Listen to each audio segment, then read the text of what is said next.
Hey there, viewers. Welcome to part 2 of our John Deere 430 engine disassembly video. In part 1, we took the little 2-cylinder engine from our 430 standard model tractor and tore it down to essentially a short block. Pulled the water pump, the head, some external stuff off the engine.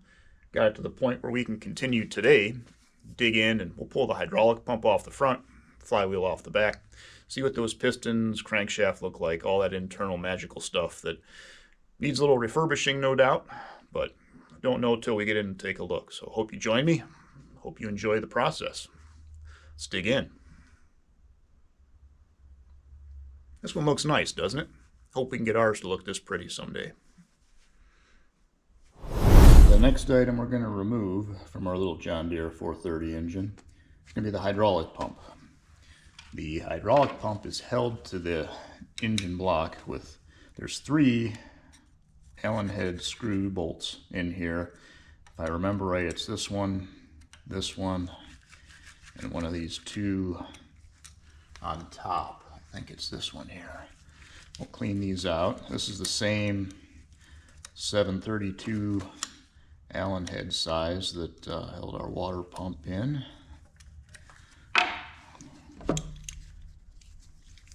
Should be.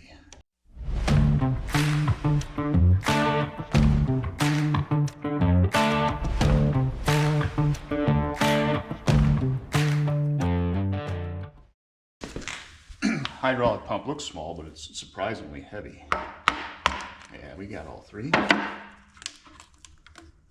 Solid. It's a gasket between the engine and the pump. There's our little drive that meshes with this coupling on the camshaft here. What we're going to do is take and go ahead and pull the pump apart. I've got some new seals, some new bearings. We're going to rebuild it. We'll do that probably in its own dedicated video.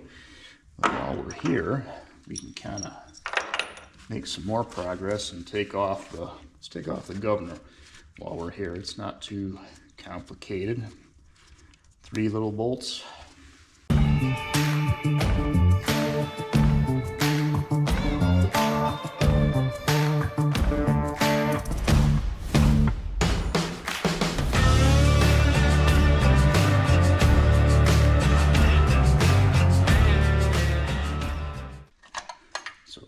Governor housing is held to this front plate on the front of the engine. There's a couple dowel pins that kind of line it up so it's not just going to fall off on us.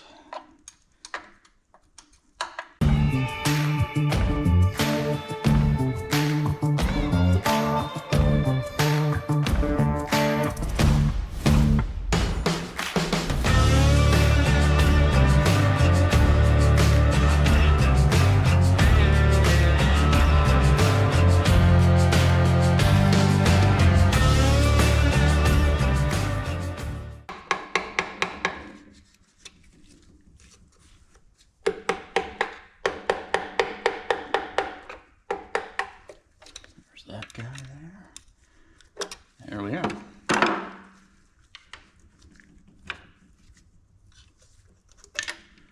Okay. So we have a outside housing, and that moves forward and backward, that little fork. That fork pushes in and out on our little bearing here. Our bearing, the solid side, goes towards the engine block. That'll be important to remember. This one feels a little loose. I may go through my pile and see if I've got one that feels a little more tight. A little more play in that one than I was kind of expecting. So yeah, solid part towards the block. That part towards the fork. And dislodge our little gear mechanism, and our copper washer stuck to the gear. Sometimes it sticks right up in here, then boop, drops down in there, which isn't too big a deal. It's not too hard to get out once you take that cover off. Shaft, a little bit of lines and stuff on there. There's a copper bushing that this rides in this housing. I don't know how tight that's supposed to be really. I'd have to go back and take a look, but we'll clean it up. We'll see how it fits and looks later. But these weights, they're pretty solid. I have some that flop around and are ready to come off. They wear these pins out in here, but this one seems good. Our gear seems good. Our washer's not too worn. That side's the side that rides up against the gear. We can take and flip him around and put him back in and gain some. Here you can see the gear of our camshaft right there. And I guess while we're on the front, we can go ahead and pop our pulley off. There's a pin.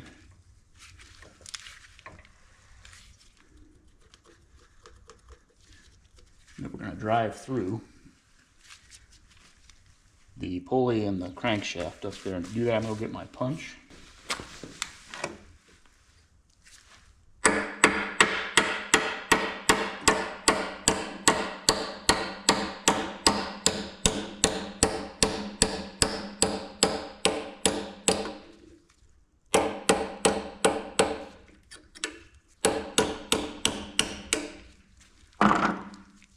And there's our roll pin that holds that pulley onto the crankshaft. We're going to have to go get a gear puller and we'll pull him off. And that'll free that up.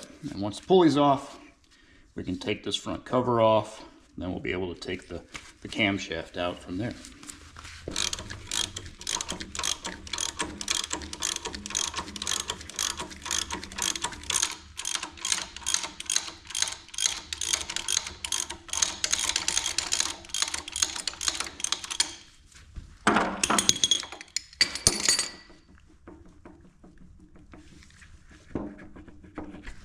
There's also a keyway, woodruff key, in the crankshaft that lines up with that slot in the pulley.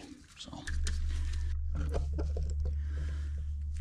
going ahead and pop this little woodruff key out of its little home there in the crankshaft, and that should allow me to pop the rest of these bolts off. We'll pull this whole front cover off, seal retainer and all.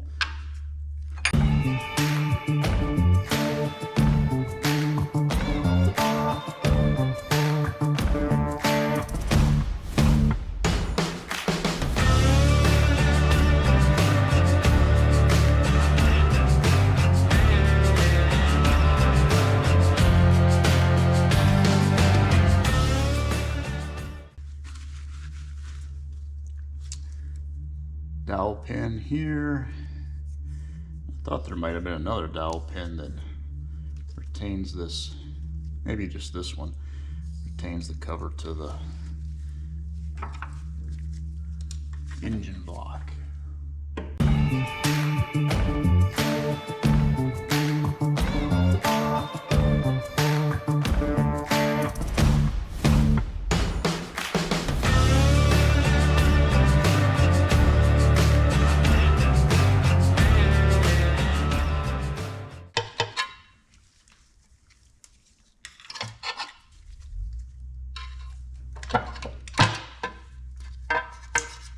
Off of there. And now we get a good look at our camshaft gear, crankshaft.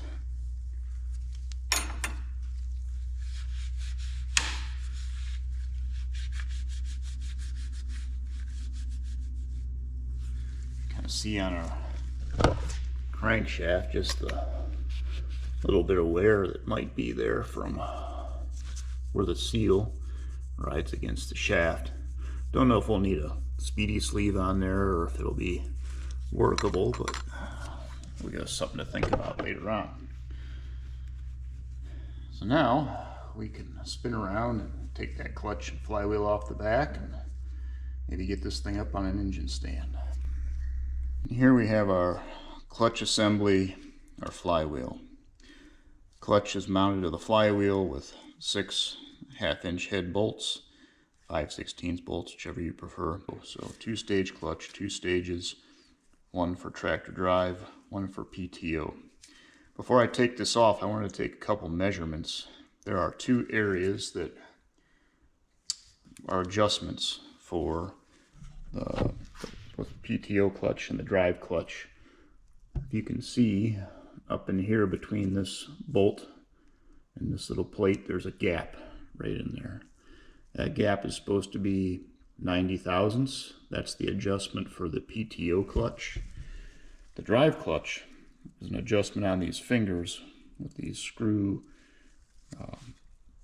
components here.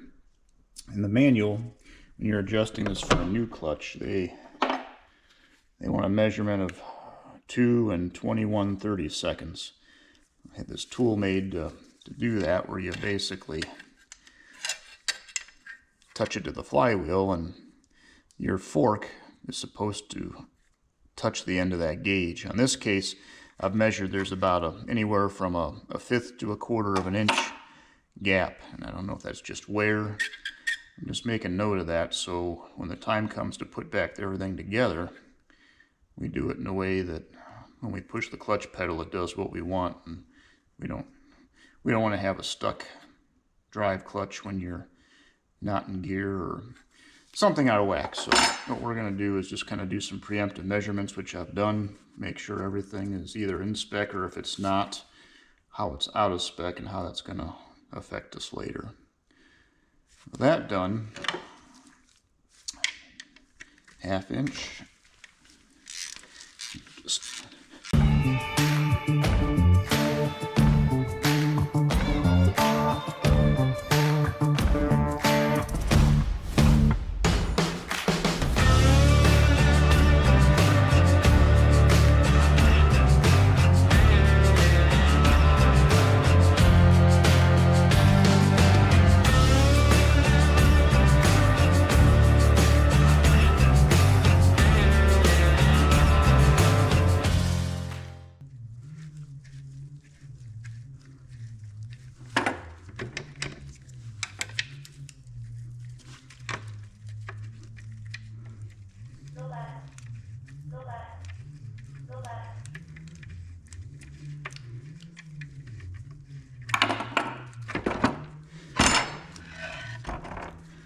so there is our main clutch assembly.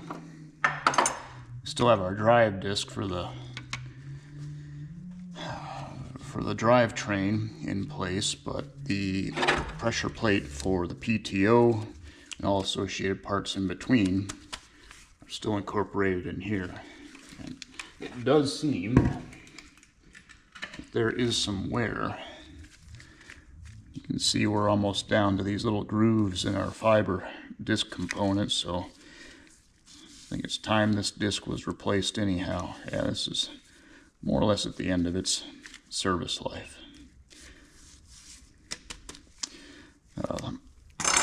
Now we'll go with the flywheel next. There's some locks that we have to free up. I'll get a hammer, screwdriver, and the right tools to do that. We'll pull that next. Alright, to get our flywheel out of here, there's these little fingers on these locks that we have to push back.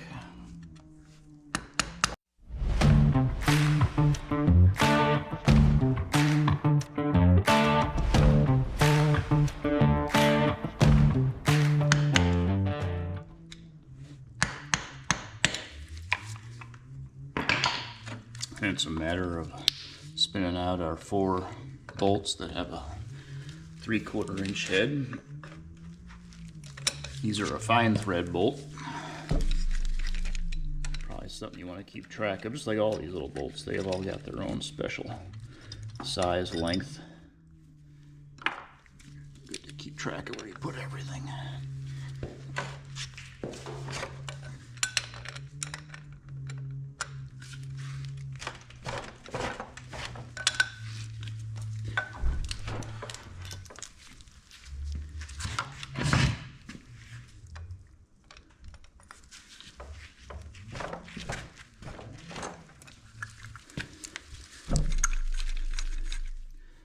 Once you break the initial grip, they spin out pretty easy.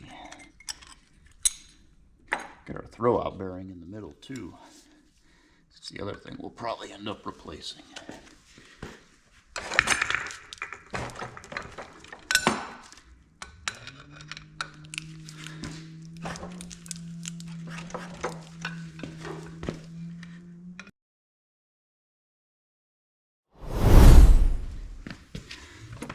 I was talking about using the hand tools. There's a time to use an impact. This might be it.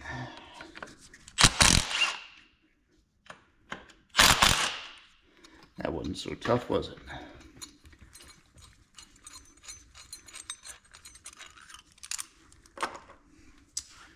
And with that, our flywheel is pretty much gonna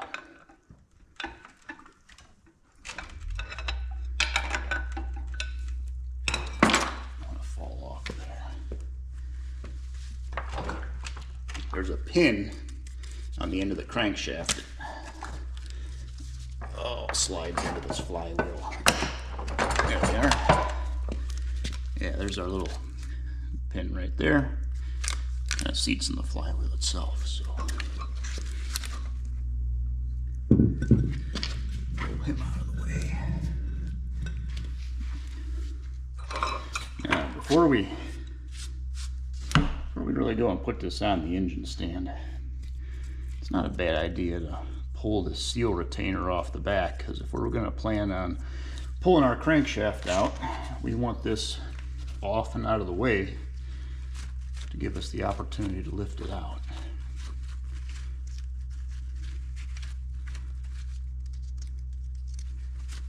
There are a set of locks on that we'll release.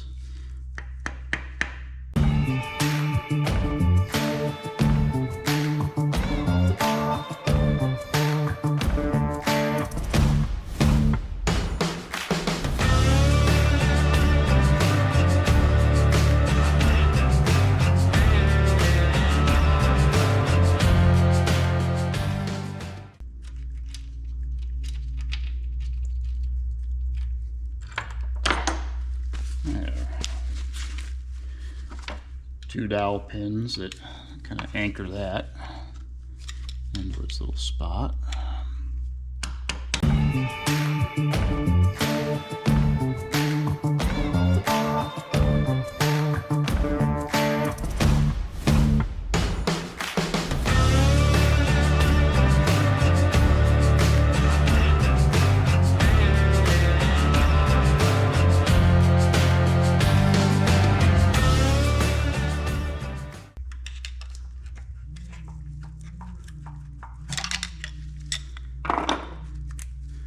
We are free.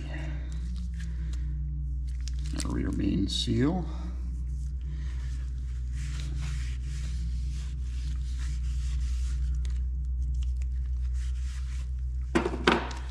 Surface there doesn't look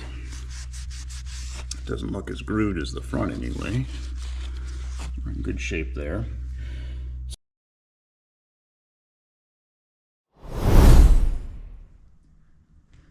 We've gotten our little 432 cylinder engine block mounted on the engine stand. Before we roll our engine over on the engine stand, I thought I'd go ahead and drop the oil pan and see what kind of sludge is stuck to the bottom of it, keep it from dripping over the internals of our block here. So I've gone ahead and removed 10 of the 12 bolts that hold the pan to the block. I left the center one on each side. And we'll go ahead and just take it out, take each bolt out on each side, just a distance that will allow it to break free from the block, but still maybe hold it up there as I kind of break the seal between the block and the pan. So point that up there.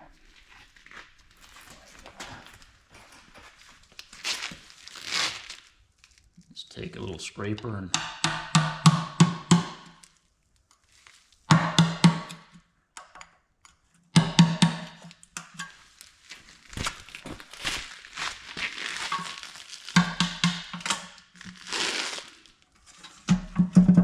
all right, we are free from the block.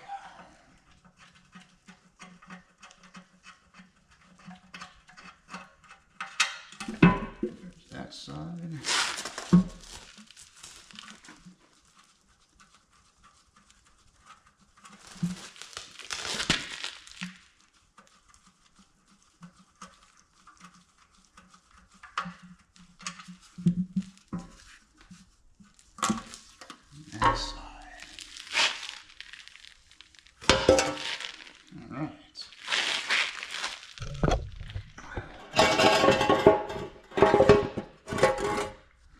thick layer of stuff in there that, yeah, we didn't need to drip that all over our underside here. We got our dipstick and we got our oil pump. We should probably take our oil pump off. It is held in with this little retaining nut here on the outside, which 3/4 inch should loosen the cap, and then from there is an Allen head up in there. And this one seems to have been broken sometime in the past. I don't think the opposite piece is stuck in our cap, because usually that cap is held on there with a couple more turns. Allen head for our little retaining bolt in there.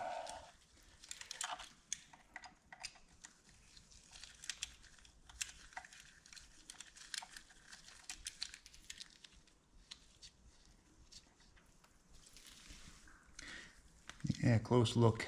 I would think that was broken at one point. I'll have a spare in a box someplace we'll compare that to, but then the pump should drop down with that. It's still meshed into the camshaft at this point, so there may be a little bit of tension. It might take a twist to ride out from the gear on which it turns. There we go. Gear on the cam.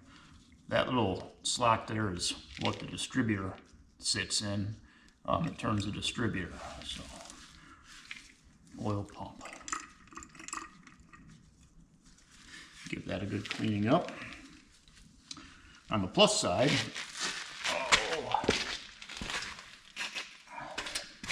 when we dropped our pan, it did not have any big chunks of metal or anything in there, just some old goopy oil and probably just from years of accumulation.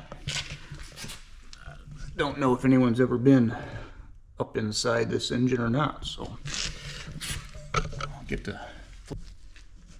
Now that we have our oil pan removed, we can take a peek on the inside of our engine and see that it's not too filthy up in there, not too much oil scum built up, which is good. We'll go ahead and pull the camshaft. To do that, there's 2 bolts holding it in. You have to turn the cam so the openings in the gear allow you access to the bolts. There are a couple of locks that we'll remove that hold the bolts in, and then buzz them out. Camshaft should come out.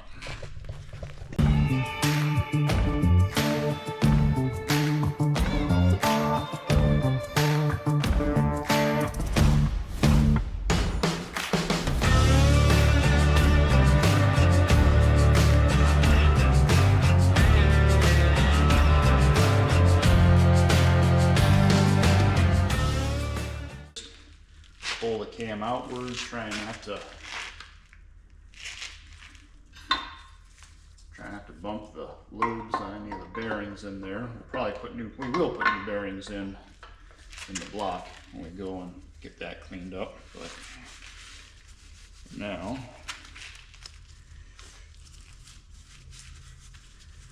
don't see any major chips or gouges, which is a good thing. Put that in the to be cleaned pile. With that, we can see we've got 4 lifters down in here. These little shiny guys. Those will come out. There's 4 of those we'll take out. One thing to note on the cam bearings, I don't know where we can see it on this one. When we go to put them in, there is an oil passage that's important to line up with the hole in the block. So make sure when we put new bearings in that is lined up appropriately.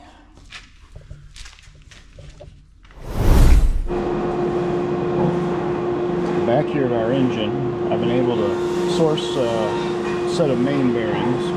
Hopefully our crankshaft will be able to be turned to. So we are going to go ahead and proceed to remove our pistons, our mains, and then our crank from our block. I'm going to start with the pistons, 5/8 nuts. We'll pop them out of there and then move on to the main bearings.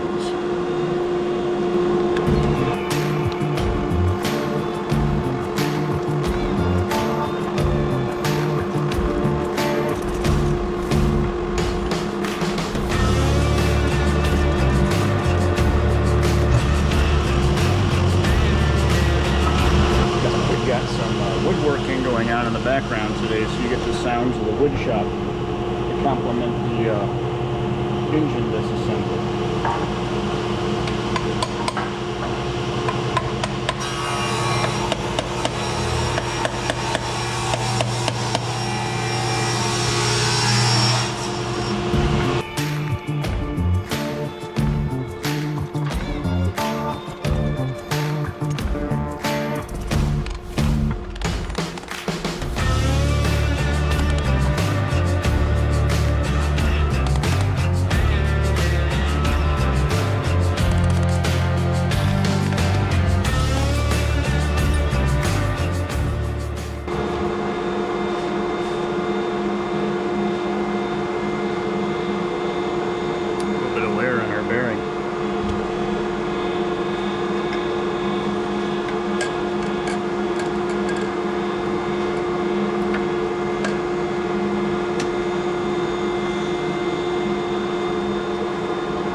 Imagine these are standard pistons. Measure them and check. Label this as the back piston.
No doubt our crankshaft is going to need turned to get a fresh surface there, especially for the connecting rods. More than likely the mains are going to need that as well.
Could be worse.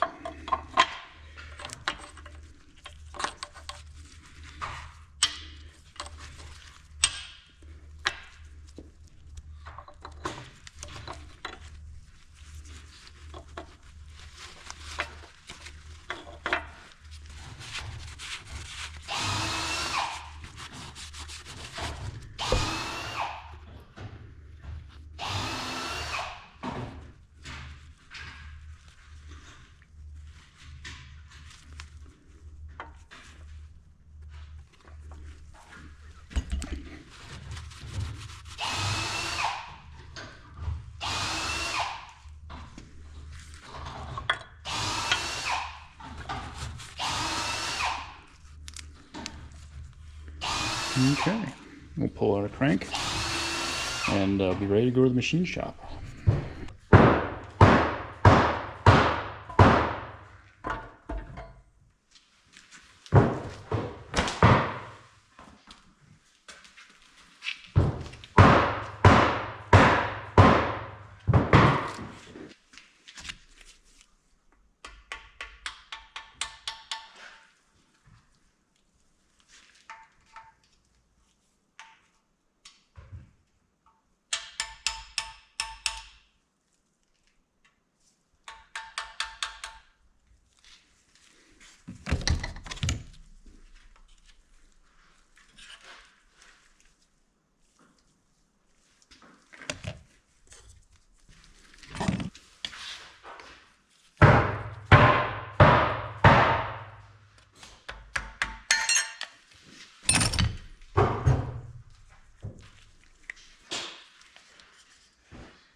We've got our engine block and our crankshaft loaded up in our work buggy here. We're going to take these over to the machine shop. I have them strapped in for safety. I'm fully confident that that is OSHA approved and will hold that in place should there be some sort of on-road incident. When I take these things over to the machine shop, I always make a couple copies from the service manual that talk about some of the bearing settings, cam bearing settings. I've got in my box over here and some new pistons. I've got some cam bearings, just different things that the machine shop's hopefully going to help me out with in terms of probably going to have to bore the block to an oversized piston, install some new camshaft bearings, and then having these measurements of the crankshaft journals, the bearings that are available, they'll know what they can turn the crankshaft down to, and in this case my oversized pistons, what to bore the block out to. So some helpful information for them. It usually takes sometimes weeks to months to have some of this work done, depending on your shop and how they go about it. So getting this done now so I can work on some other things, and then hopefully when I'm done with other things, this is ready to go and we can start putting some engine parts back together.